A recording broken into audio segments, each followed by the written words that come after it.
Merci. Bienvenue au Café Numérique de Liège. Alors, la fameuse question, c'est qui parmi vous est déjà venu à un café numérique? Ok, on a une bonne moitié, une petite moitié, une bonne moitié. Je vous laisse apprécier. Bienvenue au Café Numérique. On a une mission au Café Numérique, celle de promouvoir l'innovation au plus grand nombre, les nouvelles technologies et l'innovation au plus grand nombre. Et ça, on l'a cette mission depuis 2010. Donc ça fait déjà un petit paquet d'années qu'on est actif au Café Numérique. Et je discutais avec 2-3 personnes ici à l'entrée qui me disaient « Ah, c'était quand même cool, les cafés numériques avant parce qu'on voyageait d'un lieu à l'autre. Aujourd'hui, on est quand même dans un lieu cool aussi, c'est la Grand Poste. Merci de nous suivre depuis tant d'années. On a gardé, comme vous le voyez, la même mission, celle de promouvoir les nouvelles technologies, innovations au plus grand nombre. Alors, vous venez au Café Numérique, pourquoi pour 3 raisons en général. Apprendre de nouvelles choses, networker, rencontrer de nouvelles personnes, échanger. Vous allez voir, il y a une microbrasserie juste à côté, si vous ne l'avez pas encore vu. C'est l'occasion de partager un verre avec quelqu'un et de rencontrer de nouvelles personnes. N'hésitez pas à vous adresser à l'équipe du Café Numérique pour rencontrer de nouvelles personnes. N'hésitez pas aussi à échanger avec les orateurs après leurs interventions. Et vous êtes là pour passer un bon moment, bien évidemment. Alors, on va faire un petit tour au niveau de l'équipe d'organisation parce qu'il y a beaucoup de travail qui a été fait pour tous les événements d'ailleurs. Donc, on a Mélissa Diantete qui est experte en marketing digital, qui n'est pas là aujourd'hui, mais qui est là la plupart du temps. On a Samuel Piroton que vous avez probablement croisé à l'entrée, qui est là au-dessus aujourd'hui. Sébastien Léoui qui était également à l'entrée pour les check-in et moi-même. Alors, j'ai pas dit, mais Sam est consultant en communication et Sébastien est dans tout ce qui est accélération startup et moi-même qui suis cofondateur de Airplan. Alors, au niveau du programme, introduction, c'est ce que je suis en train de faire maintenant. Ensuite, on aura Sébastien Lucas, François Denis, 2 intervenants et même un 3e intervenant qui n'est pas loin, qui s'appelle Spot. On aura l'occasion de le découvrir aujourd'hui. Ensuite, on enchaînera avec ce qu'on appelle des live tweets. Donc, les live tweets, c'est si vous avez quelque chose à promouvoir, ça peut être votre boîte, un événement, le fait que vous recrutez, le fait que vous avez passé un bon moment. Vous avez le micro pendant 30 secondes à la fin du Café Numérique. Vous venez ici, on fait une petite file et ça s'enchaîne et ça va très vite. Donc, maximum 30 secondes et vous pouvez annoncer à peu près tout ce que vous voulez. Networking, ensuite, pour clôturer Café Numérique aux alentours de 20h10, peut-être 20h30, on verra en fonction. Un grand merci à Deuze. Deuze est notre partenaire depuis la 2e saison maintenant. Deuze, c'est une boîte qui fait des applications mobiles et web. Ils sont juste ici à 400 mètres, pas très loin, donc des vrais liégeois. C'est une boîte qui grandit et ils ont fait l'excellent choix de nous soutenir. Donc merci à eux. Merci également à la Grand Poste, qui est un lieu qui rassemble de manière générale. Vous le voyez ce soir, mais c'est aussi un lieu de coworking. Pour ma part, j'y suis 2 à 3 fois semaine.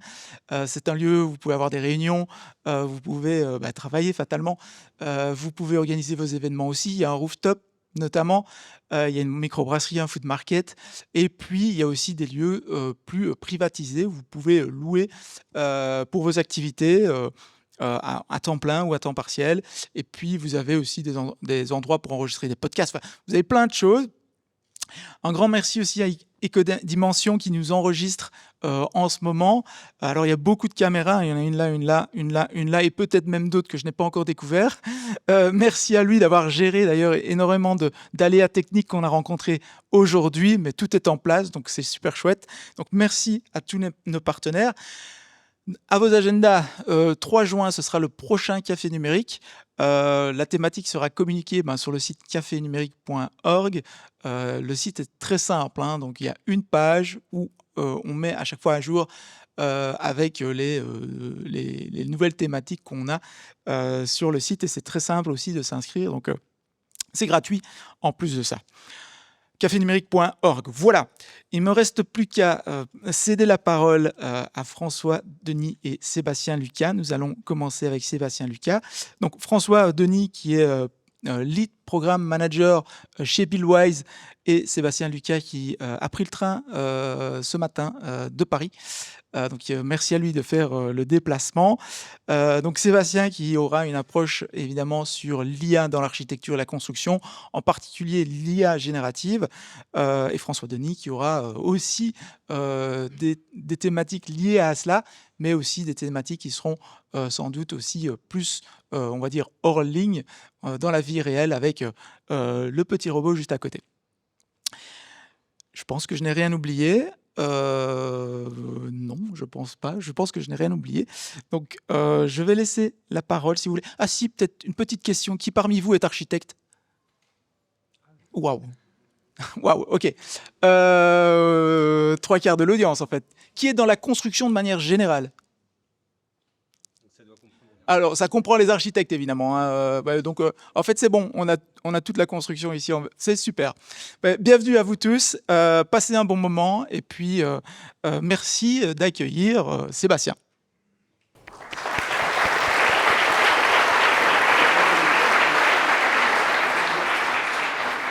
Bon, bonjour à tous. Je me présente. Moi, je m'appelle Sébastien Lucas. Je suis architecte de formation. J'ai travaillé quelques années en architecture et après, j'ai pris un peu une bifurcation. Je me suis intéressé au web, j'ai monté différents projets web et du coup, je suis devenu développeur web, mais tout en gardant toujours un contact avec l'architecture. Tous mes projets web étaient liés à l'architecture. Le dernier, c'est Brixapp.io. C'est une application de gestion de projet agile pour les architectes. Et depuis quelques mois, depuis même la fin de l'année dernière, en fait, je m'intéresse à l'IA en architecture parce que je trouve que c'est un sujet déjà passionnant où il y a énormément d'usages et qui fait un peu le pont entre mes deux réseaux d'activités, l'architecture et la partie technique, même si l'IA, finalement, c'est beaucoup moins technique et c'est beaucoup plus concret que le développement, en fait, traditionnel. Donc, avant de commencer à vous exposer un peu les différents cas d'usage que j'ai identifiés de l'IA en architecture, je vais un peu reprendre certains aspects de l'architecture et de la construction que vous connaissez sûrement si vous êtes dans le secteur ou pas forcément, mais je pense que c'est bien de le rappeler. Donc, un gros défi qu'on a dans la construction, c'est que finalement, l'architecture et la construction, on ne s'en rend pas compte, mais c'est le plus gros émetteur de carbone dans tous les secteurs de l'économie. Si on compare avec l'industrie, le transport, on parle souvent de ces domaines-là, mais l'architecture, la construction, c'est encore plus, c'est 38% de la totalité, avec une grosse partie sur les bâtiments existants, sur le chauffage, sur la climatisation. Et ça, on sait que dans tous les pays, en France, en Belgique, il y a un besoin en fait de rénovation. Et donc ça, c'est un gros défi qu'on a dans les années à venir. Après, le deuxième défi, c'est que même si, du point de vue global, la démographie commence à diminuer, notamment dans les pays riches, en fait, sur la globalité de la population mondiale, ce n'est pas le cas encore. Et donc, du coup, on doit construire et on construit tout le temps en permanence. Il y a à peu près la surface de la ville de Paris, c'est-à-dire un cercle à peu près de 14 km de diamètre, qui est livré toutes les semaines. Donc, c'est quand même quelque chose d'énorme. Et donc, on a à la fois ce défi de réduire l'impact de l'architecture des bâtiments existants et à la fois que ce qu'on construit, en fait, soit plus durable et plus soutenable. Et après, si on fait un zoom sur les gens qui construisent donc toute l'économie, l'industrie de l'architecture, donc c'est les promoteurs, les architectes, les ingénieurs, les BIM managers, voilà, il y a toute une série de professions. On se rend compte que c'est une industrie qui est assez peu productive, entre guillemets, c'est-à-dire la productivité, c'est qu'est-ce qu'on peut faire avec le même nombre de personnes, combien finalement de dollars produits on arrive à faire avec le même nombre de personnes.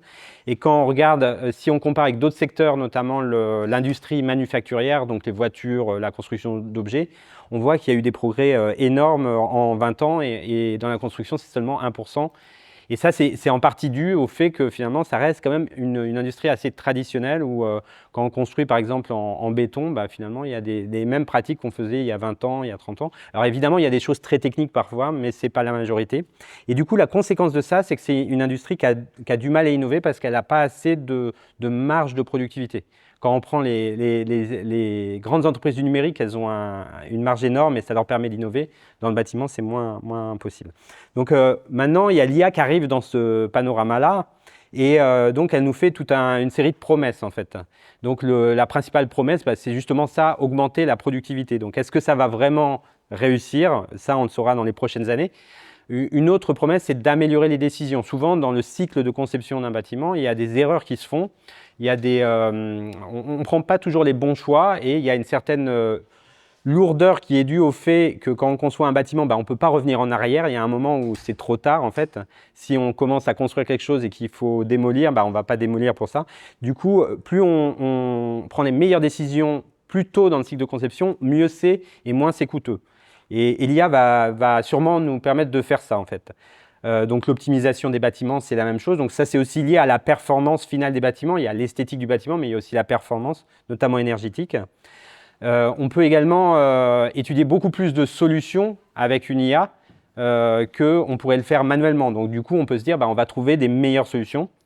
Elle va nous permettre aussi de lutter contre un fléau de l'industrie qui est le silotage des professions. En fait, quand on voit le monde du bâtiment, c'est plein de professions, mais qui travaillent tous de leur côté, avec tous une entreprise séparée, qui sont parfois en conflit entre elles. Et ça crée des problèmes de communication, des problèmes de coordination.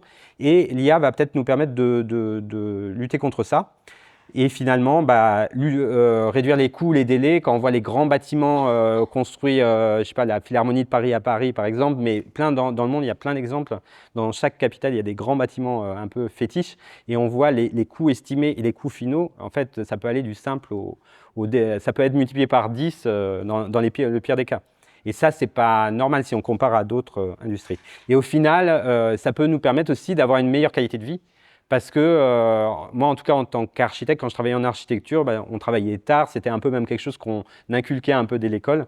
Et dans dans le développement informatique, par exemple, c'est pas du tout le cas. Les gens ont une culture comme ça d'être beaucoup plus équilibrés. Donc peut-être que l'IA va nous permettre de faire ça.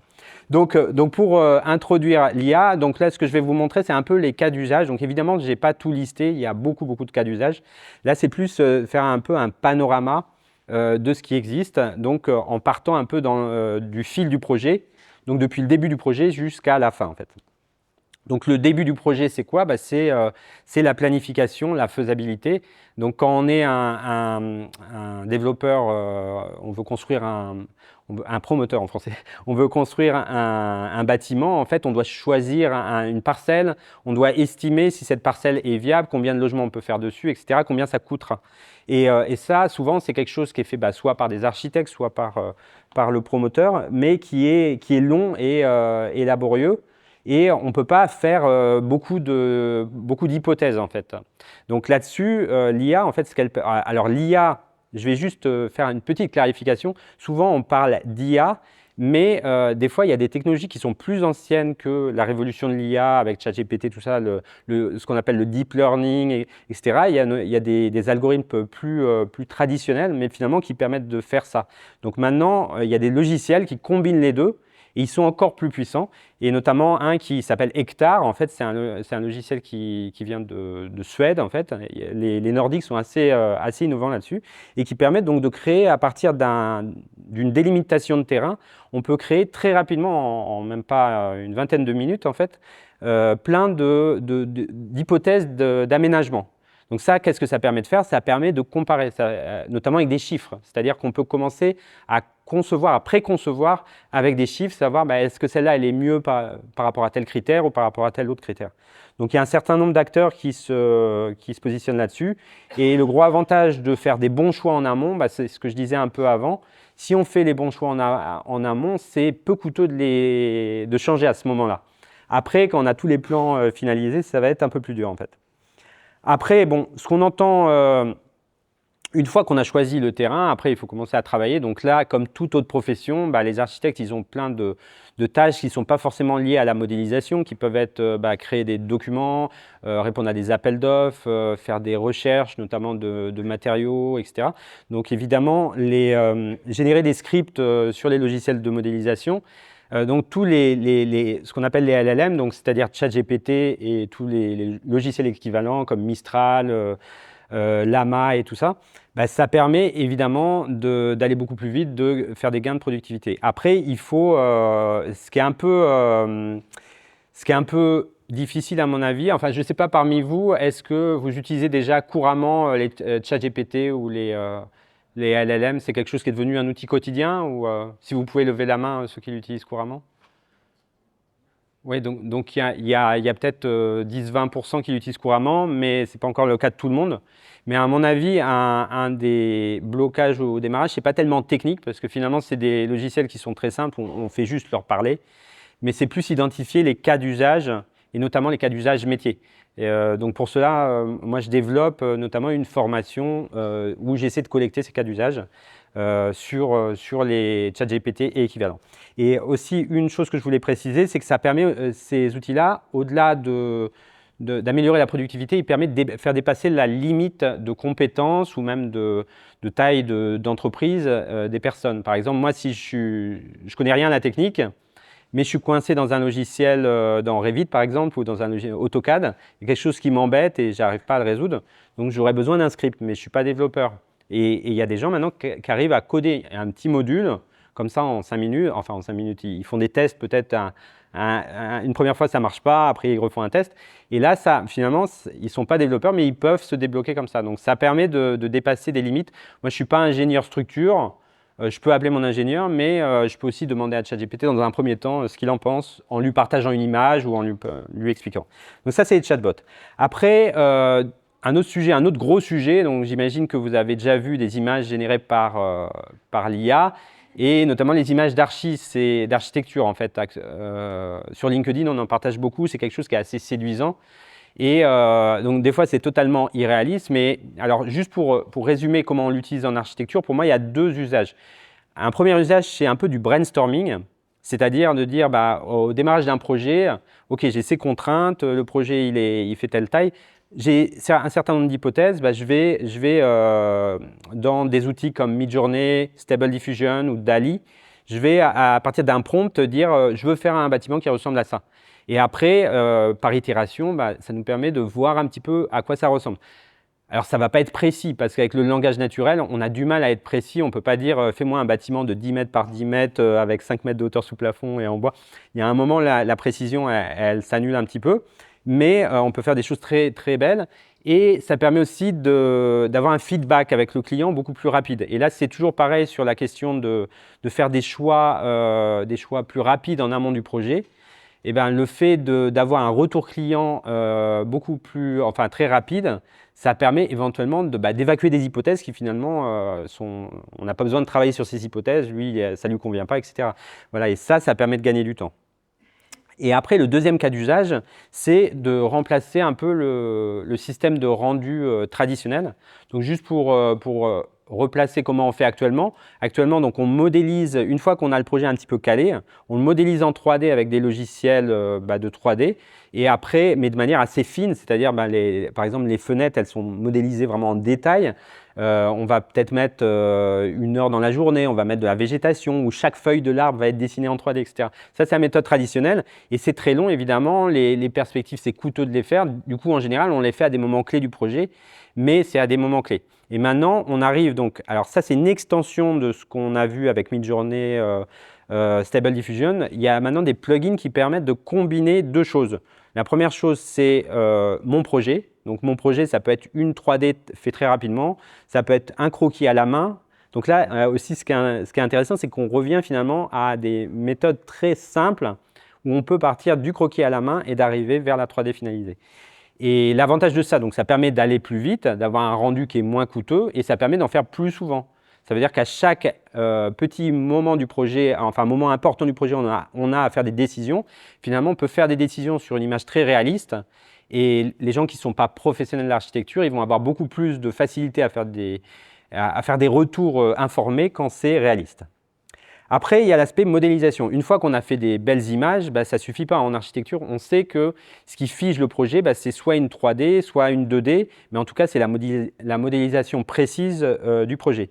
Donc là, pour moi, il y a désolé, les images sont pas forcément sont un peu pâles, mais en gros, on a toute une série de logiciels et j'aurais dû avoir une image animée, c'est plus parlant, mais je vais essayer de vous animer comme ça en décrivant.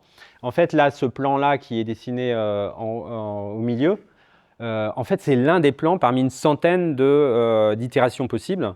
Donc le logiciel, comment il fait? C'est qu'on lui définit des contraintes, une ligne par exemple de contour, on lui définit peut-être des contraintes voilà, techniques qu'on a envie qu'il suive.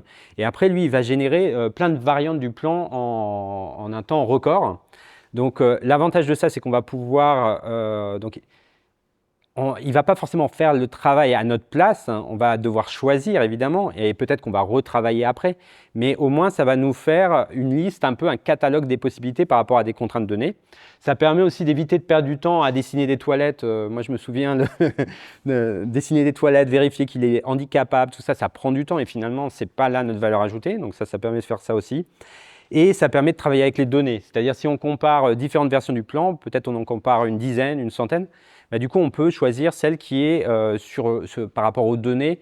Alors ça peut être, je sais pas, l'illumination, la performance énergétique, acoustique, et voilà. Donc à mon avis, il y a deux types de... Ces logiciels-là s'intègrent avec les logiciels de modélisation traditionnels comme Revit, mais il n'y a pas encore beaucoup de choix.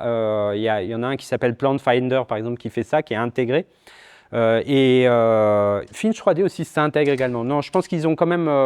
tous les logiciels ont tendance à être soit autonomes ou soit intégrés. Donc ça veut dire soit on l'utilise à une phase particulière du projet et on le réimporte, soit on l'intègre directement.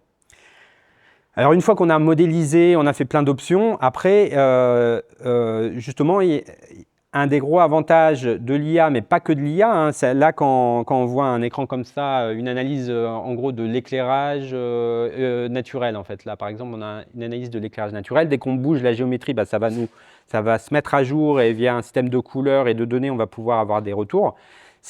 Il y a des parties qui sont peut-être liées à l'IA, il y a d'autres parties qui sont peut-être plus traditionnelles, mais en tout cas, le gros avantage, c'est qu'on va pouvoir optimiser quelque chose, non plus par notre simple intuition, mais par des données, quoi, en fait. Et ça, on va pouvoir le faire au fil de l'eau. On n'a pas besoin de travailler 3 mois en tant qu'architecte et après, on va demander à l'ingénieur de nous valider, il va nous dire que les choses ne vont pas, on va revenir en arrière, on va changer notre plan. Non, là, on peut intégrer une partie de ce process. Ça ne va pas forcément remplacer les ingénieurs, eux, ils ont des outils plus poussés, mais ça permet de le faire déjà en tant qu'architecte. Et je pense que d'une manière générale, l'IA va un peu décloisonner, d'une manière générale, un peu les silos. Quand on dit l'architecte, l'architecte qui conçoit le bâtiment, l'ingénieur qui va le calculer, à mon avis, on va avoir une démocratisation des outils et qui font que dans tous les outils de modélisation, que ce soit pour l'architecte ou l'ingénieur, on va pouvoir avoir des données, des métriques qui vont pouvoir déjà faire des choix. Et donc, une fois que Bon, il y a une petite étape que je n'ai pas citée, là, c'est l'étape appel d'offres. Une fois qu'on a conçu le projet, toutes les options, à un moment, il faut le formaliser sous forme papier. Donc, c'est très laborieux. Je ne sais pas si vous avez déjà fait ça, mais... Et donc, du coup, là, il y a toute une série de solutions que je n'ai pas mis, mais qui vont aider aux appels d'offres, notamment à générer la version descriptive du projet, qui va servir après aux entreprises de construction à répondre à ces appels d'offres et eux-mêmes, ils vont avoir accès à des facilitateurs, des sortes d'assistants spécialisés pour chiffrer de manière un peu aidée le projet et pour ne pas être à côté de la plaque parce que s'ils chiffrent mal, après ils se retrouvent en difficulté en fait. Et après on arrive au chantier et donc là sur le chantier, ça fait un peu la transition avec ce qu'on va voir dans la deuxième partie. Mais sur le chantier, moi, ce que j'ai identifié, c'est les questions de contrôle qualité. Comment on peut avoir, avec des vidéos, avec des photos, pouvoir analyser automatiquement à quel état le projet est. On peut aussi utiliser des vidéos de drone. La partie sécurité, comment on surveille quand les gens sont concentrés sur leurs tâches, et ben, du coup, souvent, on se laisse aller un peu aux questions de sécurité, donc c'est important. C'est une question qui est assez importante sur le chantier. Et après, on peut aller plus loin quand la construction en fait, deviendra plus automatisée. Donc, il y a deux volets. Il y a la partie préfabrication. On construit une partie comme une industrie dans des usines et après, on transporte sur le site. Et la partie robotisation, est-ce que des robots vont travailler sur les chantiers? Donc, ça reste ouvert. Et enfin, une fois que le bâtiment est finalisé, ben là, il y a un certain nombre d'aspects, notamment la maintenance préventive, comment on peut repérer les points faibles du bâtiment, les points qu'il va falloir changer, et la gestion énergétique. Et là, ça va nous permettre de faire des gains de dépenses énergétiques. Je crois que Google, par exemple, avait depuis longtemps mis de l'IA dans la gestion de son électricité, et ça a fait gagner presque 30% à l'échelle de data center, c'est assez énorme. Donc, avec tous les points qu'on a vus, en fait, qu'est-ce qu'on peut en déduire? D'abord, il faut en déduire que c'est vraiment que le début, que l'IA va continuer à évoluer, et notamment l'architecture, elle peut réutiliser des éléments d'autres industries, notamment l'industrie du jeu vidéo. Actuellement, on n'a pas encore de bonne IA texte ou 3D, en fait. C'est-à-dire, à partir d'un prompt, faire une 3D. Il y a quelques outils qui existent, mais c'est assez rudimentaire. Mais je pense qu'il va avoir la même évolution qu'avec l'image, où il y a 1 an et demi, c'était rudimentaire, et maintenant, c'est photoréaliste. Donc, on va pouvoir bénéficier de ça. Dans l'industrie également, l'industrie est souvent plus avancée dans les questions d'optimisation. Et donc, à mon avis, il y aura aussi des reports des développements qui vont être faits dans ce domaine. Et est-ce que l'IA, à mon avis, l'IA va aussi se combiner aux technologies existantes, notamment le BIM. Le BIM, c'est en gros une maquette numérique qui permet de dialoguer entre acteurs du bâtiment et de dialoguer en 3D sur le projet. Et il y a toujours eu une difficulté à le mettre en place, c'est un peu laborieux. Et à mon avis, l'IA va simplifier ça. Donc, elle va se mettre par-dessus le BIM et le rendre plus simple. Il va y avoir aussi une question de collaboration. On va, à mon avis, travailler dans des logiciels beaucoup plus collaboratifs, sans doute en ligne. Donc, les logiciels comme Revit, peut-être, ils vont laisser la main à d'autres logiciels qui vont être IA first, qui vont avoir travaillé directement avec l'IA. Et juste pour terminer, à mon avis, l'IA, c'est bien, mais il ne faut pas être trompé par l'aspect magique. Ce n'est pas magique. On peut effectivement gagner du temps, mais si on collabore pas bien, si de manière humaine, en fait, on n'arrive pas à se coordonner mieux qu'on le fait actuellement, on va finalement toujours avoir les mêmes problèmes d'erreurs sur le chantier, voilà. Donc, à mon avis, l'IA, c'est plus quelque chose qui va faciliter, en fait, comme je disais, le désilotage, le décloisonnement, mais il faut aussi trouver des moyens d'être ouvert et d'être plus agile. Voilà, voilà, c'était tout pour ma présentation. Merci beaucoup.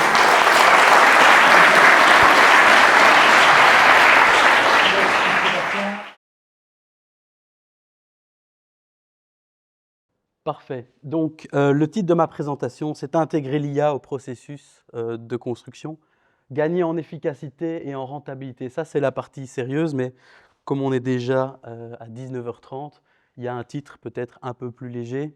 C'est comment on passe de « s'il te plaît, dessine-moi un mouton » à « GPT, dessine-moi une maison ». Alors, c'est un peu simpliste, mais c'est pour directement montrer qu'on ne va pas tout de suite être remplacé par des machines, par des IA, même si on peut faire des trucs sympas. Je vais tout de suite retirer. Voilà. À droite, c'est une illustration, vous connaissez probablement. Si je joue un peu avec un générateur d'images, je peux très facilement avoir ce que vous avez dans quasi toutes les présentations sur l'intelligence artificielle, des visuels qui ont... parfois, il manque un peu de patte artistique, mais il y a quand même moyen de les modifier pour avoir des petits easter eggs pour les plus perspicaces d'entre vous. Vous avez peut-être vu qu'il y avait un logo Firefox caché sur le fameux renard de feu. Voilà. Ceci, ça a été généré en 5 minutes. En réalité, ce n'est même pas ceci qui a été généré en 5 minutes, c'est tout ceci. Ce n'est pas parfait, c'est probablement moins bien que quelqu'un qui a la fibre artistique et qui sait très bien dessiner. Maintenant, comme outil d'idéation, comme outil pour générer du contenu rapidement, c'est pas trop mal. Moi, je m'appelle François Denis, je viens de chez Buildwise. Pour les gens du secteur de la construction, les entrepreneurs, vous nous connaissez parce que tous les ans, vous payez une cotisation obligatoire chez nous. Vous le faites de bon cœur, j'en suis sûr. Et les architectes, souvent, il y en a qui choisissent de payer leur cotisation pour voir les détails techniques qu'on fournit. Notre job, c'est quoi? C'est de faire de la recherche et de l'innovation collective. Alors, je ne vais pas vous faire un cours sur l'innovation collective, mais grosso modo, l'idée, c'est quoi? Plutôt qu'il n'y ait que les grosses entreprises qui puissent faire de l'innovation en investissant, en payant des gens à temps plein. L'idée, c'est qu'on met dans un pot commun et ensuite, il y a des gens qui sont payés pour faire de la recherche et de la veille technologique. Pourquoi innovation? Parce que faire de la recherche, c'est chouette, trouver, c'est super bien, l'utiliser dans la vraie vie, c'est encore mieux. Et donc, l'idée de l'innovation, c'est vraiment de l'amener, si possible, ou sur le chantier, ou dans les bureaux. Donc, voilà. Donc, en tant que centre de recherche, évidemment, oui, on a des joujoux très chers comme le spot que vous voyez renversé juste là, qui sont rien d'autre que des robots autonomes qui peuvent se déplacer tout seul dans un environnement. Maintenant, ce n'est pas parce que je suis dans un centre de recherche que je suis complètement déconnecté de la réalité. Je me rends bien compte que si mon carreleur vient avec ça un jour, ça va être problématique. 2, mes carrelages vont coûter super cher, quoi. Donc, on est d'accord que la réalité de la majorité du secteur de la construction, ce n'est pas forcément ça. Ça, c'est de la recherche avancée de pointe pour des cas très spécifiques, cas typiques d'usage. On est à Bruxelles, on veut faire de l'inspection sous les trottoirs. Vous savez que vous avez plein de petits tunnels pas hyper accessibles, surtout quand on a la forme comme je l'ai. Et donc, on peut y aller avec des drones, hein, on le fait. Un drone, c'est 17 minutes d'autonomie. Évidemment, si toutes les 17 minutes, il faut ressortir le drone, traiter l'information, etc., c'est compliqué. Avec un robot autonome, c'est beaucoup plus simple. On a été touché il y a quelques années par des inondations. Bah, évidemment, moi, je préfère mettre le robot sous un pont qui risque de s'effondrer que sous des gens. On est en Belgique. Vous savez bien que la Belgique, ce n'est pas un pays qui n'est que francophone. Mon collègue ici s'appelle Emmanuel Cailleux, il n'est que francophone. Si je joue un peu avec une intelligence artificielle, je vais être capable de lui faire parler plusieurs langues. Commençons par l'anglais, le néerlandais.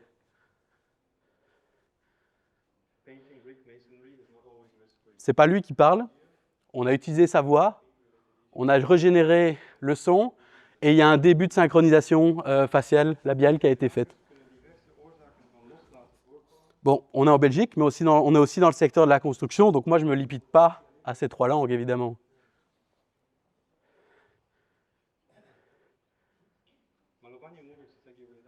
Je ne sais pas qui a reconnu. C'est en polonais, il me semble. Je ne maîtrise pas le polonais, il y a peut-être des grosses bêtises qui sont dites, mais voilà, l'idée c'est juste de montrer le potentiel. Évidemment, je sais bien que sur chantier, ce n'est pas forcément le truc le plus utile. A priori, on ne se partage pas des vidéos promotionnelles sur le chantier. Par contre, ça montre le potentiel de ce genre d'outils qui sont gratuits et qui sont capables même de modifier des vidéos pour faire de la synchronisation. On en vient à la thématique de ce soir. L'intelligence artificielle permet d'optimiser des tâches de votre processus. Je vais essayer d'en détailler 4 types de tâches thématiques. Collecter des données, quantifier, évaluer des quantités, capturer la réalité, on reviendra sur le cas du géomètre, et automatiser une tâche. C'est tout à fait arbitraire, je voulais en mettre 4, voilà. Ça va ? Collecter des données, certains ou certaines d'entre vous connaissent déjà le principe de l'Internet des objets, hein. Donc c'est quoi ? C'est des capteurs hein, qu'on met à différents endroits d'une maison pour pour mesurer l'humidité, la température. Certains d'entre vous, mais si on est dans une ville très écologique, je suis sûr, sont venus en voiture et ont peut-être été perturbés par plein de petits voyants, un peu des sapins de Noël qui s'allument sur votre voiture. Et ces capteurs, en fait, ils permettent de sortir des données, de définir quand il y a des problématiques, mais ils permettent aussi de faire du prédictif ou du préventif, soit avec des algorithmes classiques, j'ai un peu triché, je les ai quand même mis dans la présentation, soit avec de l'intelligence artificielle. Voilà, ça c'est un faux chantier qu'on a dans un de nos bâtiments. L'idée c'est qu'on met des capteurs et les entrepreneurs peuvent venir tester différentes technologies. Qu'est-ce qu'on peut mesurer ? Typiquement, pour ceux qui sont confrontés à des édifices en béton, combien de temps faut-il attendre pour retirer le coffrage ou pour charger une dalle en béton ? En général, on parle de 28 jours. Alors, il y a des optimistes qui, après 21, ils commencent déjà à se préparer. L'enjeu, c'est quoi ? Si je décoffre trop tôt, c'est pas résistant, je ne peux pas charger ou il y a des risques. Si je décoffre trop tard, je perds de l'argent. Et si je viens sur place, que je veux décoffrer, qu'en fait, c'est pas bon, j'ai perdu de l'argent, de l'essence et autres. Comment est-ce qu'on pourrait solutionner ça ? Avec des simples capteurs qui sont... en fait, on a un petit câble qui reste dans la dalle, et puis on a ce capteur-ci qui, lui, est sorti. Hein, on ne s'amuse pas à le balancer sous la chape de béton à chaque fois. Et l'idée, c'est qu'on mesure simplement l'évolution de la température. Et sur base de l'évolution de la température et d'une simulation qu'on a faite spécifique à cette recette de béton, on peut identifier la résistance prédite à un moment T, en fonction aussi des températures extérieures, etc. Donc l'enjeu, c'est qu'on peut prévoir ou déjà mieux planifier quand on va décoffrer, et ensuite qu'on n'est pas obligé d'aller sur place, vérifier que c'est bon. c'est pas vraiment de l'IA, mais si on va plus loin, sur base de simples flux vidéo, on est déjà capable, avec des erreurs parfois, de sortir de ce genre de graphique un peu simplifié de l'évolution du suivi du chantier sur base d'un flux vidéo. Alors évidemment, ça ne va pas être au millimètre. Hein. Déjà, imaginez qu'on peut suivre l'évolution d'un chantier sur base d'un seul angle, une seule photo, ce n'est pas hyper pertinent, mais c'est quand même assez dingue de se dire que juste en envoyant un flux vidéo, on a une intelligence artificielle qui est capable un peu de comprendre le contexte et de dire, ben là, on en est à la fondation, là, on en est au premier étage, deuxième étage, troisième étage. Là, c'est un peu visuel, mais on peut aussi générer des fichiers Excel ou autres. Pourquoi est-ce qu'on peut faire ça et qu'on ne pouvait pas le faire avant? Pourquoi est-ce qu'il y a eu beaucoup de bruit autour de ChatGPT et les nouvelles sortes d'intelligence artificielle? Ben, en fait, c'est assez simple.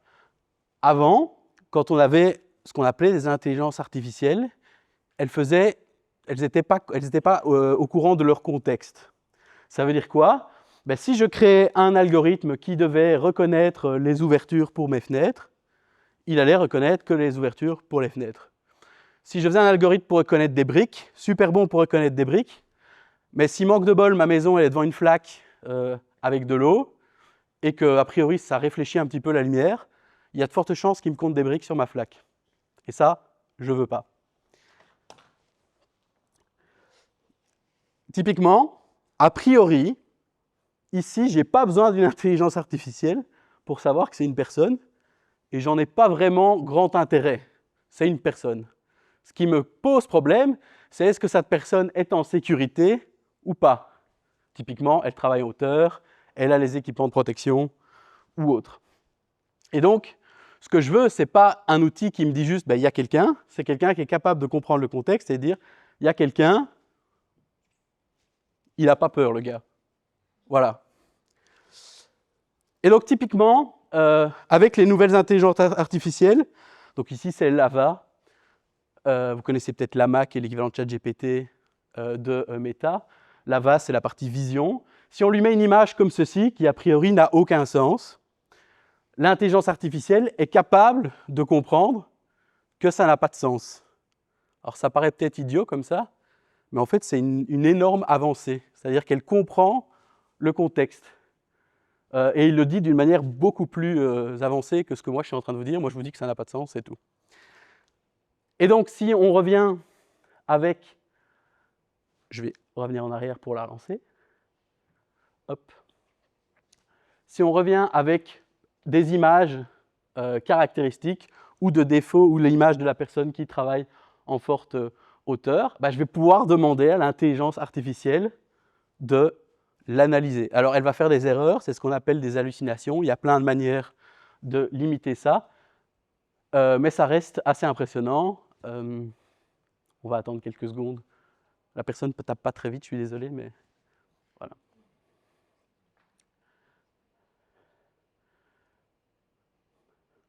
Donc, c'est quoi le problème sur cette photo, hein, typiquement donc, on explique que, voilà, on a identifié le problème sur la photo et on définit, sur la partie extérieure, il y a ceci, sur la partie intérieure, il y a ceci.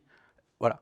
Typiquement, vous avez une réponse structurée. C'est sur un modèle non entraîné spécifiquement. Je vais vous montrer plus tard comment on peut aller plus loin. Si j'envoie plein de photos de mon chantier, alors là, on a un petit peu triché, on a mis toutes les photos, donc l'IA sait à quoi va ressembler le projet en fin de projet, et on lui demande d'estimer l'évolution au cours du process. Elle est capable de décrire chaque étape en disant là, on est en train de mettre des fondations, là, on est en train de mettre le premier étage.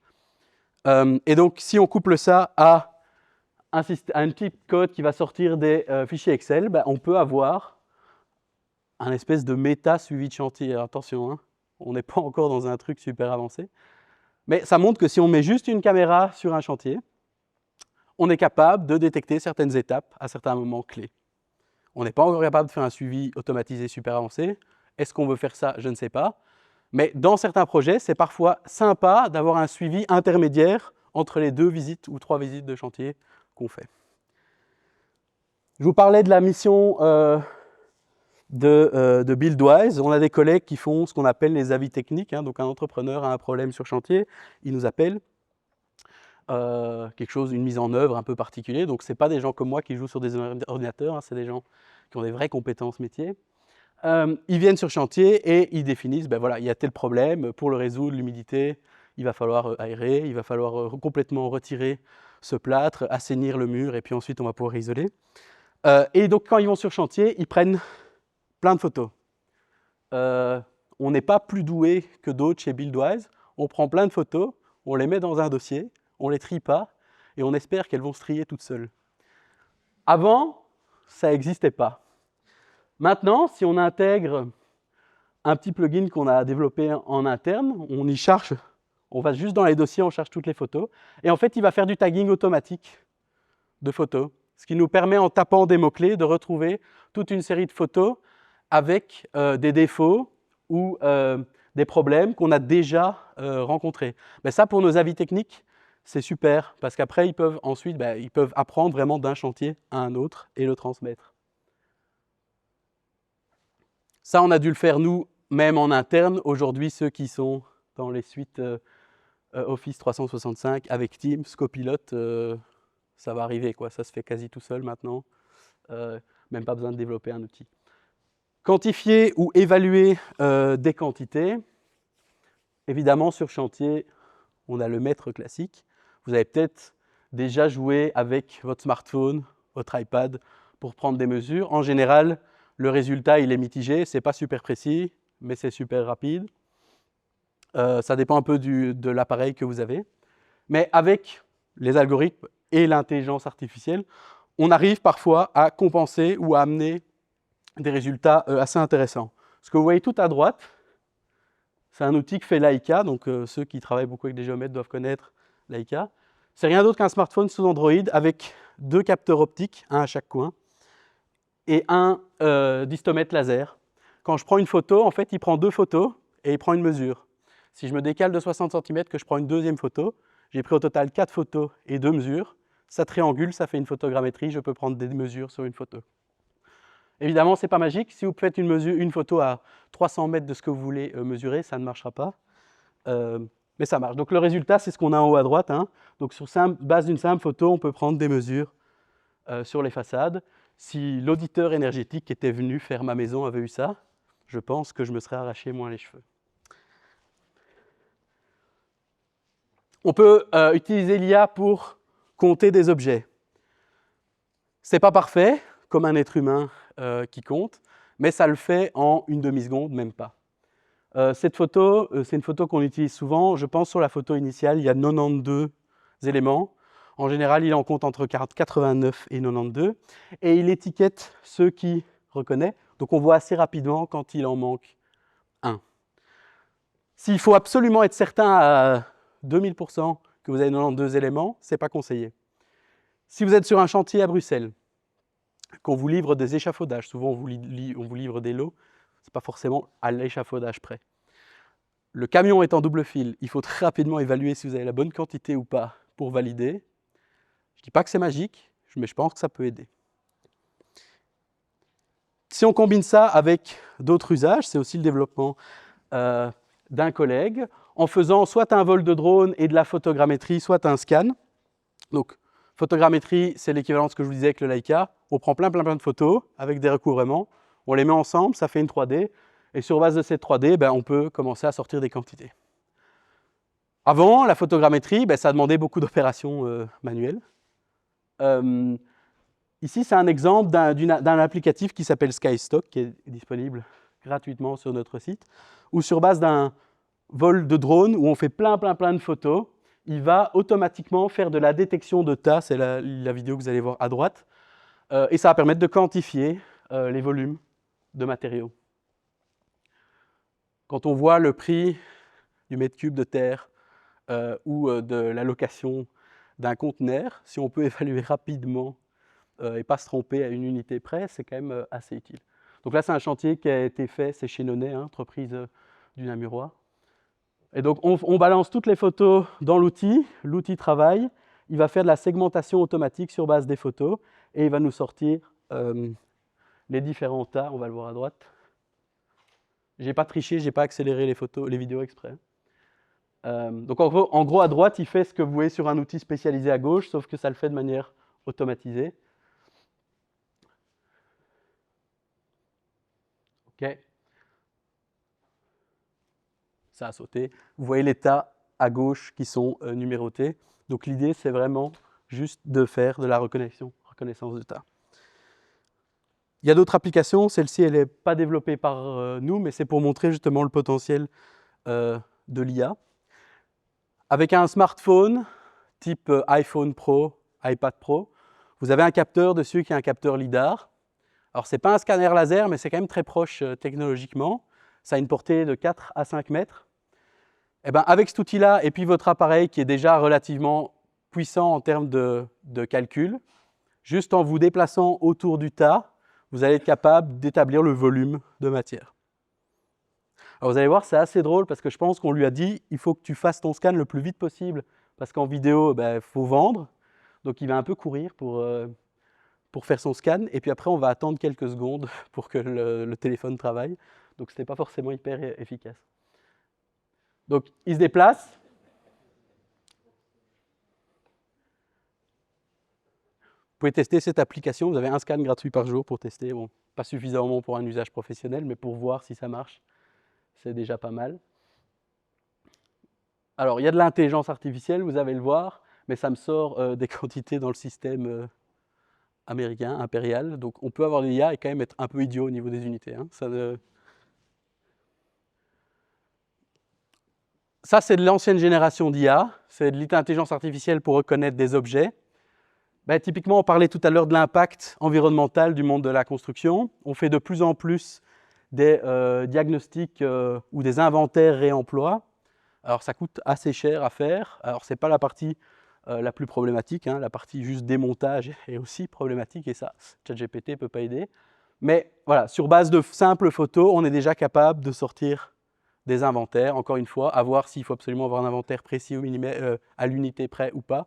Ça va dépendre des besoins. Typiquement, comment on faisait avant pour faire ça? Il fallait payer quelqu'un ou demander très très gentiment et étiqueter une par une les tuiles pour entraîner le modèle. Et puis une fois qu'on l'avait fait sur suffisamment d'images et de carrelages différents, on pouvait espérer le faire sur d'autres séries d'images et avoir le retour. Aujourd'hui, avec les intelligences artificielles modernes, comme elles ont été pré-entraînées si on veut, on a déjà des résultats sympathiques sans faire ça. Et c'est là que c'est magique.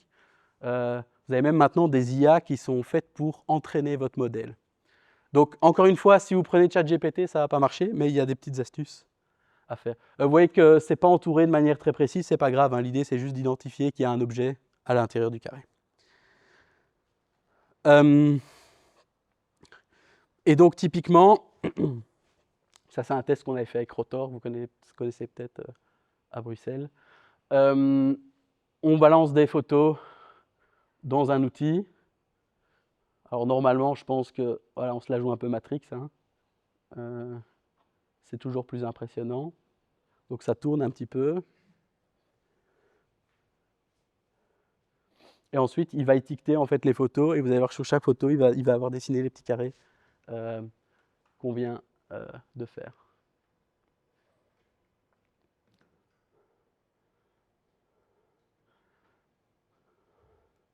Voilà. Donc là, il a fini. Il vient de faire l'inventaire, en tout cas la reconnaissance des objets sur les photos. Et donc si on prend les photos, on a quoi? On a des photos sur lesquelles l'intelligence artificielle a identifié les objets. Donc les luminaires, la cheminée.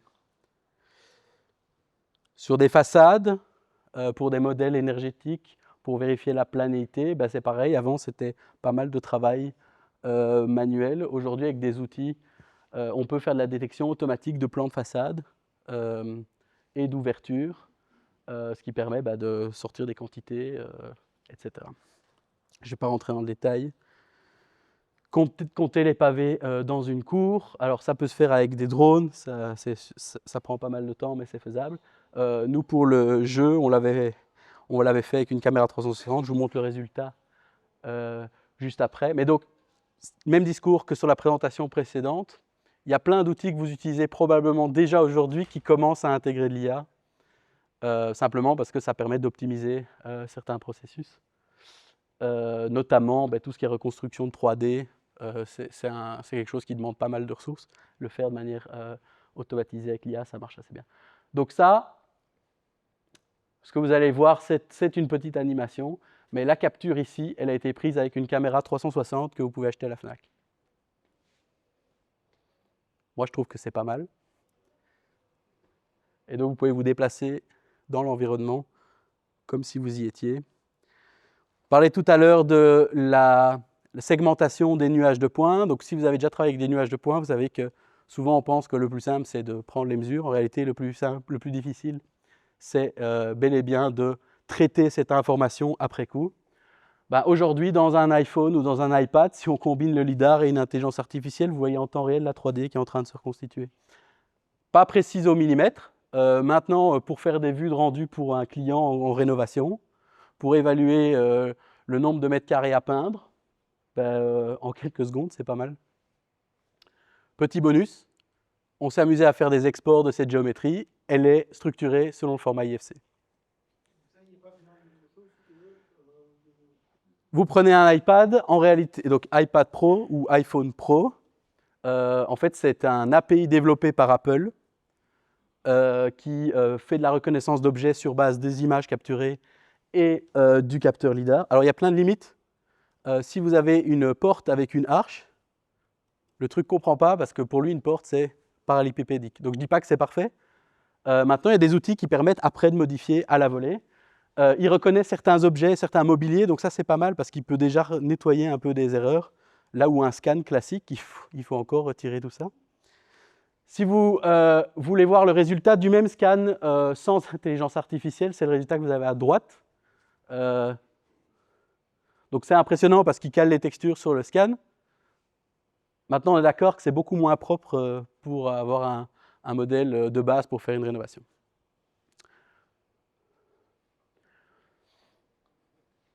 On a des experience centers situés à Limlet et à Zaventem, mais on a aussi un petit camion avec lequel on peut se déplacer. C'était mon rêve de jouer à C'est pas sorcier, maintenant je peux le faire. Et donc on utilise ce camion pour faire des tests, des analyses. Ici on peut faire une analyse de planéité. Alors ça n'a pas grand sens sur un camion, sur une façade c'est un peu plus utile.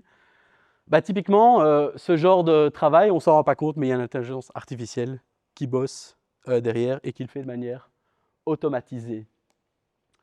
Automatiser une tâche, si on combine les technologies, par exemple ici ça va être un mélange de caméra 360, technologie assez peu coûteuse, 500, maximum 1000 € à la Fnac, un fond de plan PDF et dans ce cas-ci un modèle BIM. On se déplace dans son chantier, donc on a juste à donner plus ou moins son point de départ au moment où on commence la balade. On se balade dans son chantier, on peut être un peu plus détendu que mon collègue. Je veux dire, c'est pas un prérequis. Donc on se déplace, voilà, il y a des petites impasses comme dans tout chantier.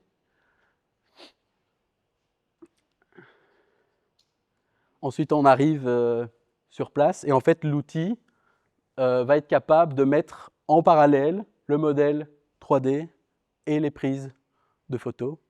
On n'a rien fait de particulier. Donc typiquement, ça ressemble à ça. Je vais passer cette vidéo. Mais si on combine ça à des outils d'IA pour faire le suivi de chantier, en fait, vous voyez à gauche le fond de plan où il a caractérisé mes cloisons en 3 catégories. Celle où il n'y a que la partie structure métallique, celle où vous avez les plaques de plâtre et celle où il y a les plaques de plâtre plus l'enduit, sur base de photos 360. Je reviens avec mes collègues des avis techniques.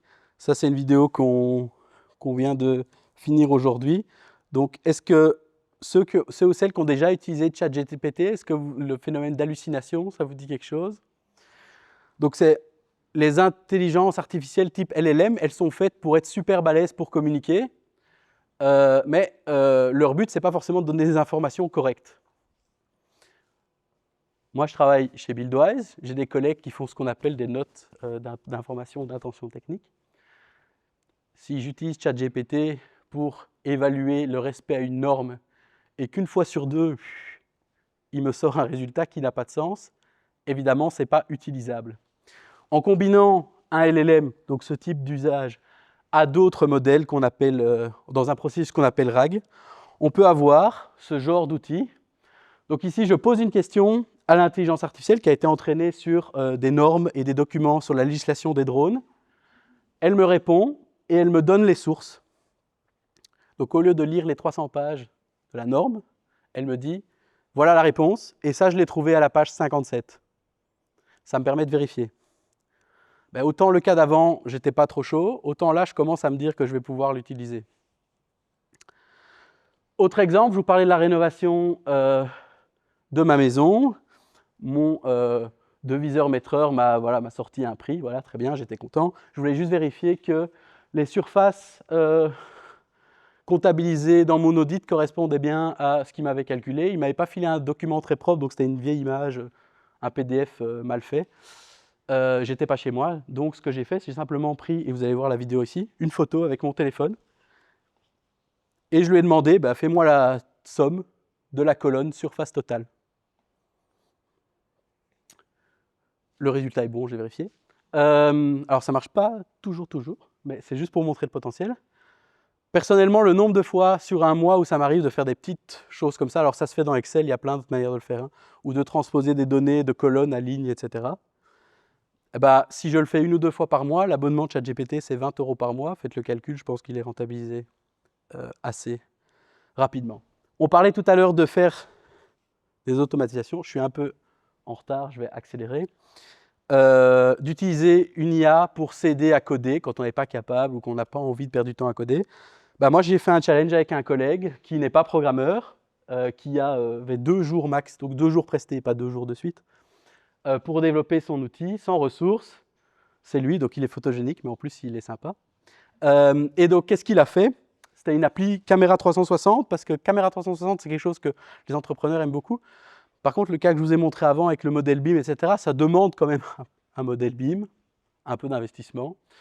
Et donc sur des gros chantiers, ça marche, mais sur des petits chantiers, ils ont la caméra et ils se disaient, est-ce qu'on ne peut pas faire autre chose avec? Et donc, on s'est dit, ben, on va faire une appli. Et voilà le résultat de l'appli, ou en tout cas comment elle marche. Comme on n'a que 2 jours, on ne développe pas tout nous-mêmes. Donc on prend un simple lecteur de PDF sur votre smartphone. Vous lisez des PDF, vous mettez à l'endroit où vous voulez prendre une photo, vous mettez un simple commentaire. Ben voilà, ici, je vois qu'il y a une armature qui est visible, autre. Ensuite, vous passez dans l'application de la caméra 360. Ce n'est pas non plus une application que nous, on a développée. Vous faites votre photo. Vous vous déplacez, vous faites la même chose une 2e fois, une 3e fois, une 4e fois. Et puis ensuite, quand vous arrivez au bureau, vous vous contentez de charger le PDF qui a été généré donc, dans un lecteur de PDF classique et vous chargez toutes vos photos. Et en fait, ce que va faire le logiciel, il va simplement mettre les photos sur le bon endroit dans votre fond de plan.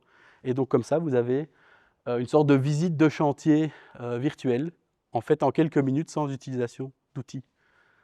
Ça, c'est les commentaires. Vous voyez que les commentaires sont localisés, hein, puisque j'ai fait mon commentaire sur le PDF. Je charge les photos et il va automatiquement les placer au bon endroit. Ça, c'est un collègue qui n'est pas programmeur qui l'a fait. Ce n'est pas parfait, je ne vais pas vendre ce logiciel. Si vous voulez l'utiliser, je vous le partage, mais il n'est pas sur le site internet de Buildwise. Mais voilà, typiquement, en 2 jours, voilà ce qu'il a sorti. C'est quand même assez chouette.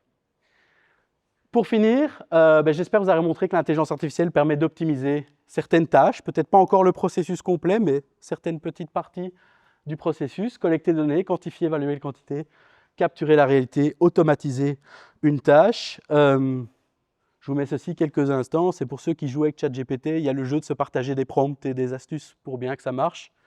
Voilà, ça c'est ma contribution à ceux qui veulent jouer un petit peu avec la manière de communiquer avec une IA et des tâches possibles. Je vais quand même revenir au titre de ma présentation, hein, qui était s'il te plaît, dessine-moi un mouton, GPT, dessine-moi une maison. On n'y est pas, mais récemment, si vous suivez Buildwise sur LinkedIn, vous avez peut-être vu la vidéo qu'un collègue vient de faire. Encore une fois, je ne dis pas que ça va remplacer les architectes. Je pense qu'il n'y a qu'un architecte qui peut penser que ça va... quelqu'un qui n'est pas architecte peut penser que ça va remplacer un architecte.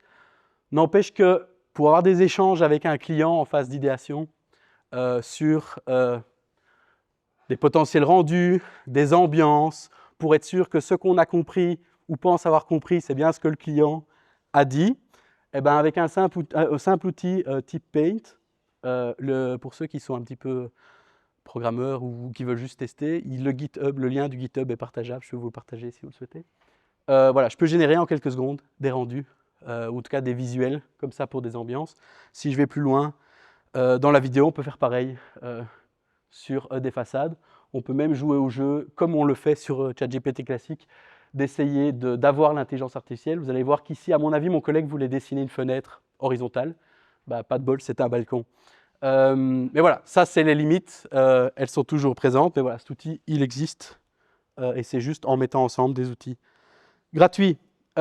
Si on intègre ce genre d'outils dans un SketchUp ou dans un Revit, mais là, j'avais fait le choix de tester rapidement dans un SketchUp, ben, vous pouvez très rapidement également générer des petits rendus sur base de prompts. Je ne pense pas que l'idée soit de faire un rendu final, mais encore une fois, donc je suis ingénieur architecte de formation, donc j'ai un petit peu fait de conception. Le nombre de fois où je faisais des rendus juste pour voir à quoi ça ressemble plus ou moins, et pour faire des ajustements, ben ici, plutôt que de faire tourner ma machine pendant plusieurs minutes, en quelques secondes, j'ai des infos. Et alors les nouveaux outils, je n'ai pas la vidéo ici, ils permettent même de commencer à sélectionner comme sur Photoshop et de dire ben, remplace-moi cette dalle en béton par de l'herbe, etc. Merci à vous pour votre intention. Si jamais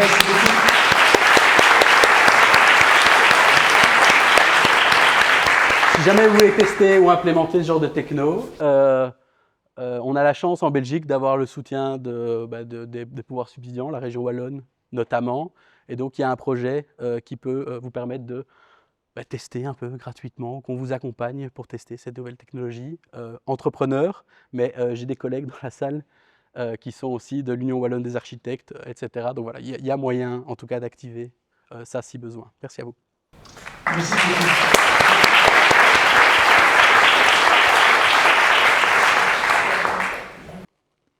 Moi, j'ai des questions. Est-ce que...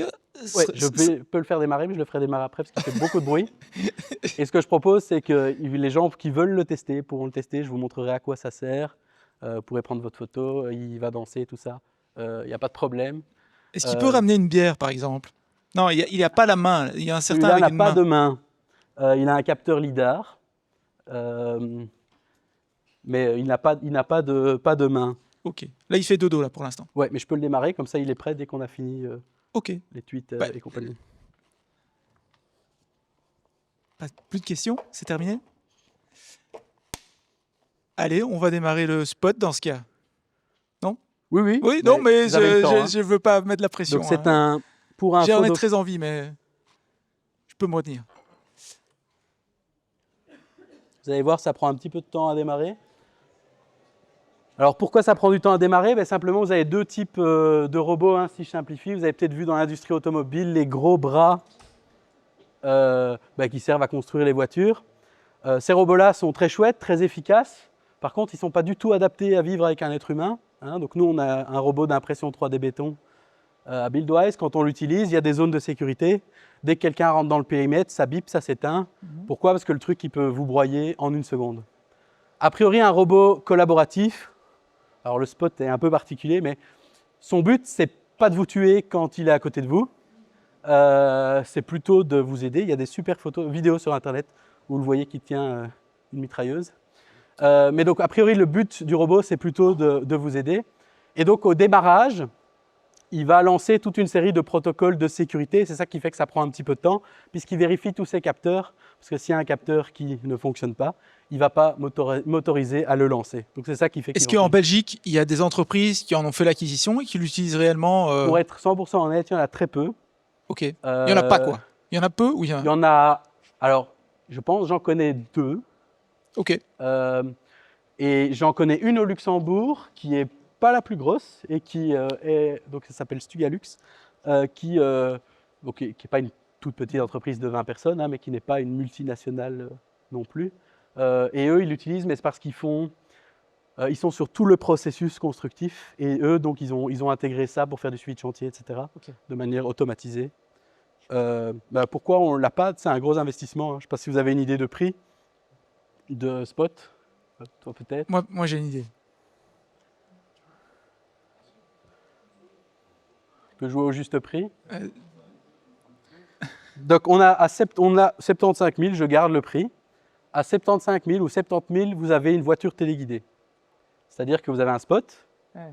sans bras, sans équipement. Le but du spot, c'est jamais que de déplacer des équipements au métier. Dans notre cas, j'ai un lidar dessus. Donc pour ceux qui travaillent avec des géomètres, un lidar, vous rajoutez 40 000 euros. Donc ça fait quand même un avis. Allez, pour mon carreleur, c'est cher, quoi. Mais pour certains cas d'usage, où notamment on met en danger une vie humaine, où on peut faire du suivi de chantier automatique parce que la nuit, etc., ça peut commencer à être intéressant. Mais pour être honnête, il faut des gros chantiers, quoi. Oui, alors il y a aussi, et pour être tout à fait honnête, c'est pas forcément le meilleur robot, le robot spot. Ok. Il y en a beaucoup moins cher. La raison pour laquelle nous on a investi dans le robot spot et d'autres investissent dans le robot spot, c'est que c'est un des plus polyvalents. Donc si vous avez un usage très spécifique, il y a probablement un robot beaucoup moins cher qui fait le job. Mhm. Nous, dans notre cadre de recherche et de développement, ben, on préfère avoir un robot qui fait plusieurs choses plutôt que d'avoir 10 robots qui font pas grand-chose. Voilà. Est-ce qu'il est capable de monter les escaliers, par exemple? Oui, il peut monter les escaliers Sans tuer personne. sans tuer personne. Sam, on a une On peut assurance faire une ou pas? démonstration. Ah oui, il est capable, ok. Je vais le lancer. Vous avez On pourrait, mais de base, non. Est-ce qu'on pourrait mettre ChatGPT dans le robot, par exemple? Alors, on pourrait. Nous, ce qu'on fait, on l'a déjà fait. Donc, le robot a son propre réseau Wi-Fi. Hein, c'est comme ça que je peux le contrôler avec ma tablette. Et nous, ce qu'on fait, c'est qu'on le relie à un ordinateur qui a une grosse carte graphique. Et alors, on fait de la reconnaissance de défauts dans le béton. Ok. Donc, il se déplace tout seul. Et puis, ensuite, est-ce qu'il a la place pour basculer? On va voir. Donc, il est capable de se déplacer de manière autonome. Donc, soit je le dirige comme ici avec une tablette, soit je prédéfinis un chemin, un trajet, je génère un QR code. Ensuite, il reconnaît le QR code et il va faire le même chemin. Si jamais il y a un sac de ciment ou autre qui s'est mis sur le chemin, il va être capable de dévier sa trajectoire.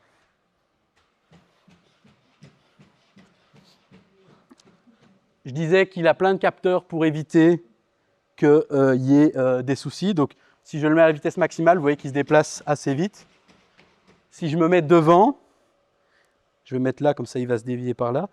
Il ne peut pas rentrer en collision avec moi. Il peut marcher sur les pieds. Ça arrive, attention. Par contre, il ne peut pas me rentrer dedans, donc il va m'éviter. Donc, il y a quand même pas mal de sécurité qui sont mis. Je peux essayer de monter les escaliers, si vous le souhaitez. Moi, je serais fan de voir ça, mais après... Donc, il peut monter les escaliers, mais uniquement dans un sens. Donc, toujours la tête en haut, même quand il descend. Ça va? C'est simplement dû à ses articulations qui fonctionnent bien que dans un sens.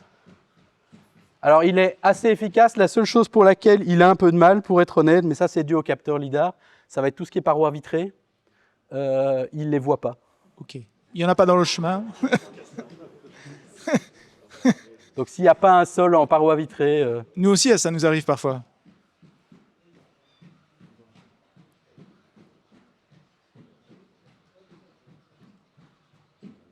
Donc, ce n'est pas des escaliers standards, il galère un petit peu, mais il le fait. Et ça va, ça va. Bravo, bravo le robot. On peut l'applaudir.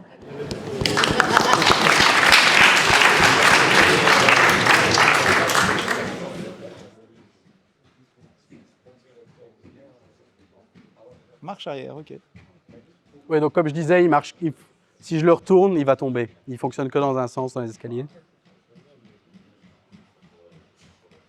Donc l'intérêt, c'est que vous pouvez peut-être le constater, mais en fait, c'est ultra stabilisé. Hein, donc pour les capteurs qui sont dessus, bon, évidemment, ça vibre un petit peu, mais il est toujours à niveau et il se met tout seul de niveau. Donc si je fais des scans automatiques sur un chantier, ben, si je viens le pousser, il va tout seul se remettre à niveau. Donc ça me permet d'avoir des scans un peu moins de post-traitement. Je ne vais pas rentrer dans le jeu où on tape dedans, vous avez peut-être vu la vidéo. Et donc l'intérêt, c'est quoi? Le robot en tant que tel, il ne sert pas à grand-chose, il sert à déplacer des capteurs. Donc nous, quel type de capteur on va mettre? Un capteur LiDAR, ça c'est pour faire du scan 3D, c'est ce que certaines personnes qui ont des voitures autonomes ont, quand ce n'est pas des systèmes basés sur les caméras. Comme sur un drone, on va mettre des caméras PTZ haute précision pour faire du zoom très très avancé, typiquement pour faire de la reconnaissance de défauts. Mais on peut mettre un petit bras, voilà. À la base, le robot était fait pour être une mule. Donc la mule pour un robot, c'est quoi? C'est simplement de charger du poids. Maintenant, ce n'est pas un robot qui accepte beaucoup de poids, en tout cas pas suffisamment pour le secteur de la construction. Donc ça n'a pas vraiment d'intérêt d'utiliser comme mule dans le secteur de la construction. Un bloc, peut-être juste. Oui, mais voilà, c'est pas l'objectif. C'est vraiment plutôt, voilà, on va rentrer dans ce qu'on faisait avec des drones très chers. Ben, on peut le faire aussi avec un spot avec des avantages, des inconvénients. Il pèse combien? On me pose la question à chaque fois et j'oublie à chaque fois de regarder. Donc, il pèse combien? J'arrive à le charger tout seul dans ma voiture quand il a la batterie. Mais 20-30 kilos. mon avis, c'est plutôt un 40 kg. Ah oui, quand même. Ok. Si on retire la batterie, c'est plus léger. L'autonomie, c'est comme toujours, ça dépend très fort de l'usage. Si on le fait courir partout, je pense qu'en 1 heure, il est out. Je pense que entre 1h30 et 2 heures, c'est bien. On pourrait pousser à 3 dans certains cas, mais vraiment pas recommandé. Après, on peut changer la batterie, mais il faut refaire la séquence de démarrage que vous avez vue qui dure quelques minutes. Je ne peux pas juste le débrancher et en remettre une nouvelle batterie. Alors, il existe des bases de charge comme les robots aspirateurs. Nous, on n'a pas ça, ça coûte très cher pour pas grand-chose, mais voilà. Il y a une question là-bas. Non, c'est toi. Je me demandais juste... On m'entend? À la caméra, même si on ne t'entend pas ici. Ok. Je me demandais juste si ça aurait du sens, puisqu'ils sont inabordables pour les petits entrepreneurs, de les louer. Est-ce que ça a déjà été pensé, testé, ce genre de ça a du robot ou sens. d'autres? Maintenant, nous, ce n'est pas notre corps de métier, on ne peut pas le faire. Mais si on observe ce qui se fait dans le monde du scanning, ceux qui utilisent des RTC 360, BLK 360, souvent on achète le modèle le moins onéreux qui est quand même cher, 15 000 € pour les entrepreneurs. Et puis le modèle autonome à 60 70 000 €, on le loue une journée et on fait 3-4 chantiers. C'est pas déconnant que pour certains cas d'usage, on le mette en commun. La question c'est comment. Dans un premier temps, pour tester, nous on peut venir sur chantier. Si c'est un cas, l'idée c'est pas que vous sous-traitiez à Buildwise une tâche, mais si c'est pour tester une nouvelle approche, quelque chose de nouveau, pour voir si à quel temps est gagné pour se dire tiens, en location, s'il était loué à 500, 800, je ne sais pas combien à la journée, c'est possible de tester. Maintenant, nous on ne le mettra pas en location, en tout cas pas aujourd'hui, c'est pas prévu. Il faudrait quelle taille de chantier pour que ce soit rentable? Je dis ça parce que je me mets à la place des personnes ici. En fait, c'est difficile à estimer, quoi. Oui. Allez, nous, on a fait des tests. On voulait faire des tests avec Thomas et Piron, par exemple. Alors, ce n'est pas forcément la taille des chantiers, mais c'est le côté reproductible. Et c'était sur de la détection automatique, un peu ce que vous avez vu avec la caméra 360 pour faire du suivi de chantier automatisé, détecter des erreurs. Pour être honnête, c'est plus de la recherche. Alors, pas fondamentale, mais ce n'est pas encore hyper utilisable, sauf si vous maîtrisez tout le processus. Ouais. Et comme tu le disais, c'est un peu un robot qui est capable de faire plein de choses, un peu le ChatGPT de la robotique finalement, et donc il est capable de faire plein de choses, mais avec des limites aussi, mais c'est un bon moyen pour trouver des cas d'usage, quoi. Ouais, et il y a d'autres robots plus simples, vous avez peut-être déjà vu le HP Site Printer, c'est rien d'autre qu'un petit robot tondeuse ou aspirateur qui va prendre une bombe de peinture et faire votre marquage au sol. Il y a les cobots, donc c'est les petits robots collaboratifs. L'industrie du bois en Belgique est très avancée.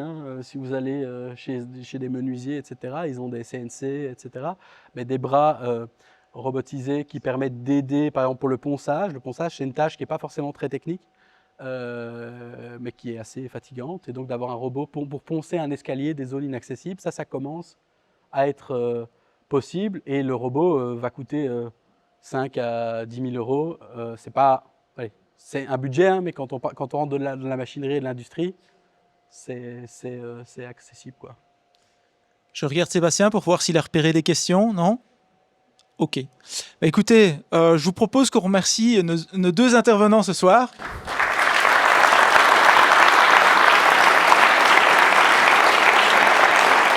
Un grand merci. Merci à tous d'être venus ce soir. Il y a des cafés numériques tous les mois. En général, c'est le premier lundi de chaque mois. Ce n'était pas le cas ce mois-ci. Mais la plupart du temps, c'est ça. Restez au courant. Inscrivez-vous à la newsletter. Et puis, il ne me reste plus qu'à vous souhaiter une excellente soirée. Et on poursuit voilà, à la microbrasserie au bar. Merci à vous. Bonne soirée.